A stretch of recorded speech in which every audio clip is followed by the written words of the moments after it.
All right, we are here at my outdoor worm bin, and today we are going to harvest this bin before it's even full of worm castings.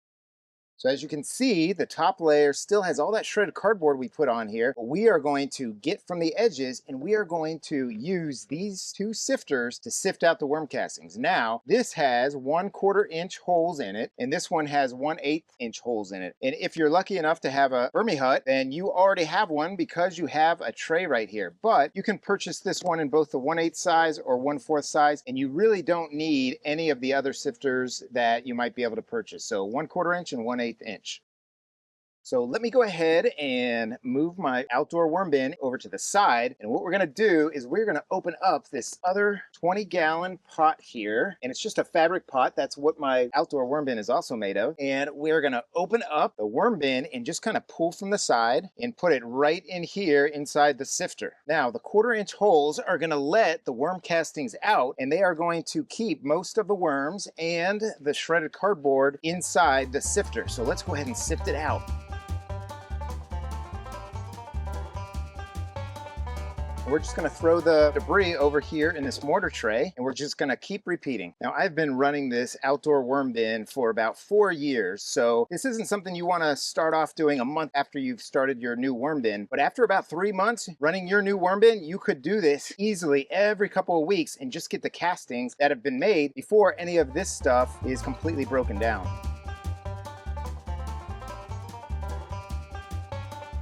Now, if your bin is pretty wet, you might get some foul ups in the hole, so you can just kind of brush them to the side just like this and then dump them out. Then you're ready to go again. All right, let's take a look at what we got here. So right here, you can see absolutely beautiful castings, but there are a few of the paper shreds in there and cardboard shreds. So what you can do after this is you can take your 1/8 sifter and put it in there just like that. And I'll just use another bag to sift that. This is a smaller fabric pot. And same kind of thing, we'll just shake it out. And you see what's left is the shredded cardboard and some more of the clumpier worm castings. So let's just keep going and see how the two kinds of castings compare. All right, so here is our castings from the 1/8 inch sifter, just like that. Absolutely beautiful and pretty much free of any worms or any of the shredded cardboard. And here are the castings from the 1/4 inch sifter, and just a few pieces of shredded cardboard and possibly some worms in here. I haven't seen any yet, but no big deal because this is going to go into my storage, and over the next couple of weeks, the worms will go ahead and eat down any kind of food scraps or any of the bedding that's in here. And we're going to continue and get some more worm castings because the executive producer got me 2 more 4x8 raised garden beds, and we're going to use this to make some soil. So look out for that video in the next couple of weeks. So let's go ahead and go on the lanai and check and see how the worms did on the last feeding and refeed them.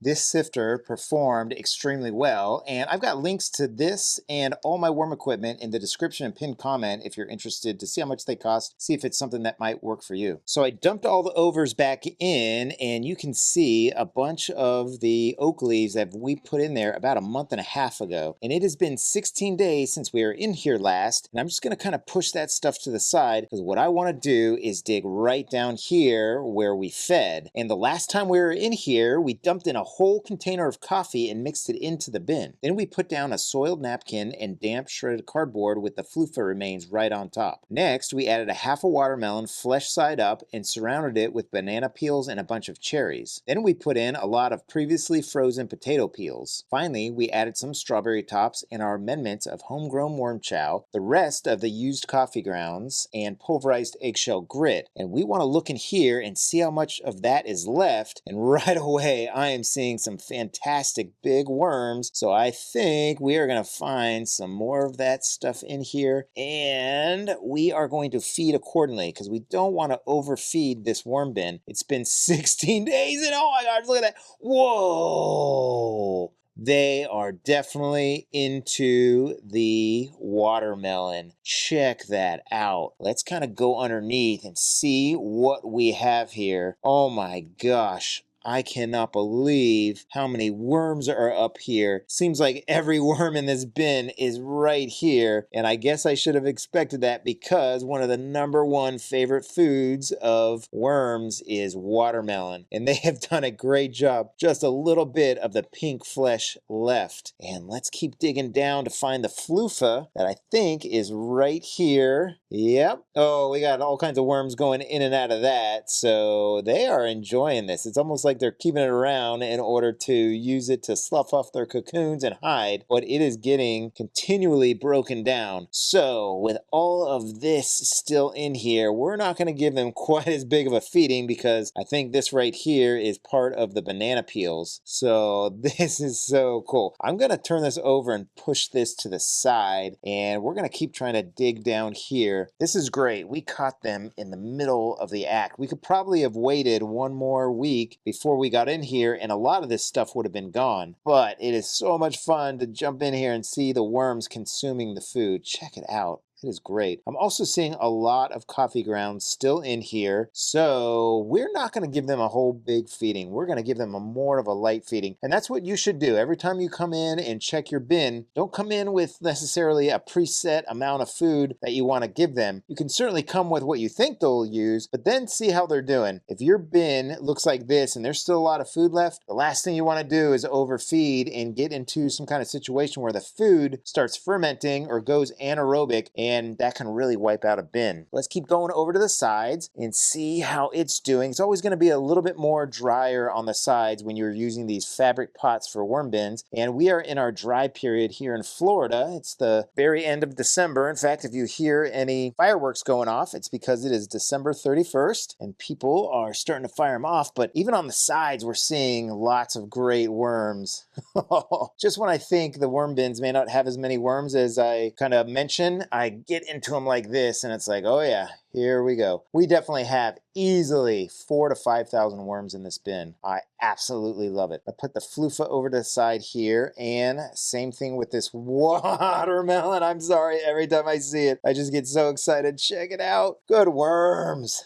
Check that out. That's what Ann over at Plant Obsessed says, and I absolutely love it. Check it out. Love it. Love it, love it, love it. And there we go. We got my clean hand dirty. Let's keep going on the side. And yep, we're getting into some areas here where there's more castings. So we'll keep mixing that around and kind of rotate from the outside in. I'm sorry, the inside out. Yeah, things are looking good. Okay, let's do our best to bury this watermelon back in here. And I'm going to turn it over this time, and we'll put the fluffa down again. Just do this. I'm going to just churn this real quick. Yep, lots of worms still in there. I'm sorry, this is so exciting, so exciting. Okay, let's put the fluffa there. Let's put this watermelon upside down just like that. And the bin is pretty moist, and it has a lot of bedding in it still, so I'm just going to put a little bit of shredded cardboard down there. And I think we'll just go in with these cherries that we had here. Now, I freeze all my food, and you can see some of it is not quite thawed out. In fact, I would say this is barely thawed out. And I do that because when you freeze food, the water in it expands and kind of breaks apart the fruit or plant material that you have in here at the cellular level, and then it kind of leaks out its moisture and juices and makes it easier for the microbes and the worms to get to. I think we'll just keep with this kind of round feeding and feed them some grapes. And I think that's going to be it as far as, food scraps go. But we'll still put in our amendments. So we'll go in with some homemade worm chow, just some expired grains from my pantry. I think this is cornstarch, and we still have a little bit of sprinkles from the executive producer's cupcake making mixes. And then I'll just go in with just a little bit of coffee grounds. They already have a lot in there already from my last 2 feedings. And those were used coffee grounds. Once you run water through coffee and make it, the pH actually